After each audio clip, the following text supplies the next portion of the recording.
નમસ્કાર દર્શક મિત્રો, બોડેલી નંબર 1 ન્યૂઝ ચેનલમાં આપનું સ્વાગત છે। હવે જોઈએ આજના તાજા સમાચાર। છોટાઉદેપુર જિલ્લાના પાવી જેતપુર તાલુકાની પ્રજાને રેલવેની સુવિધા વર્ષો પછી આશીર્વાદ બની।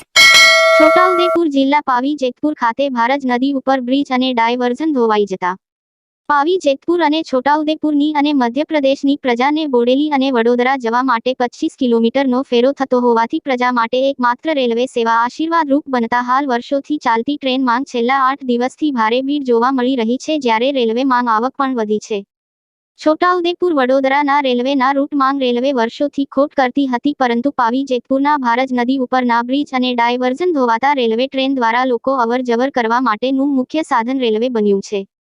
જ્યારે લોકોના જણાવ્યા મુજબ રેલવે બ્રિજના પાયા ખુલ્લા થયા છે, પરંતુ રેલવે ચલાવવામાં આવે છે, જેનાથી દવાખાને જવા માટે અને વડોદરા જવા માટે ઘણી રાહત મળી રહી છે।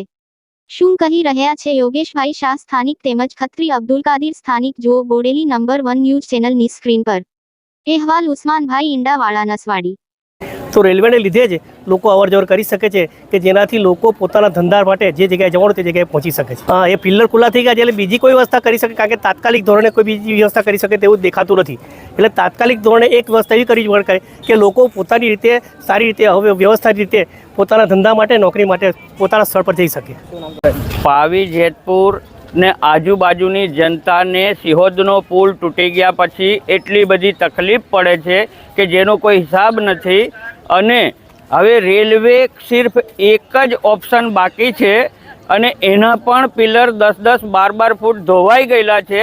અગર જો રેલવે બંધ થઈ ગઈ તો પાવી જેતપુર ને આજુબાજુના લોકોને આમ કલારાણી ફરીને જાય તો 30-35 કિલોમીટર ફરીને જવું પડે, અને આમ ઘુટિયા ગંભીરપુરા થઈને જાય તો 40 કિલોમીટર ફરીને જવું પડે। આવી કન્ડિશનમાં કોઈ ઇમરજન્સી પોઝિશન આવી જાય દવાખાનાની તો માણસ શું કરશે, કેવી રીતે પહોંચશે ત્યાં? સિર્ફ સમય બચાવવાનો છે।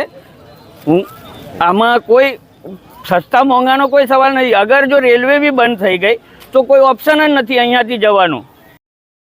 અવનવા રોજબરોજના સમાચાર જોવા માટે જોતા રહો બોડેલી નંબર 1 ન્યૂઝ ચેનલ। ને જો આપે અત્યાર સુધી આ ચેનલને સબસ્ક્રાઇબ ન કરી હોય તો સબસ્ક્રાઇબ કરો ને શેર કરો।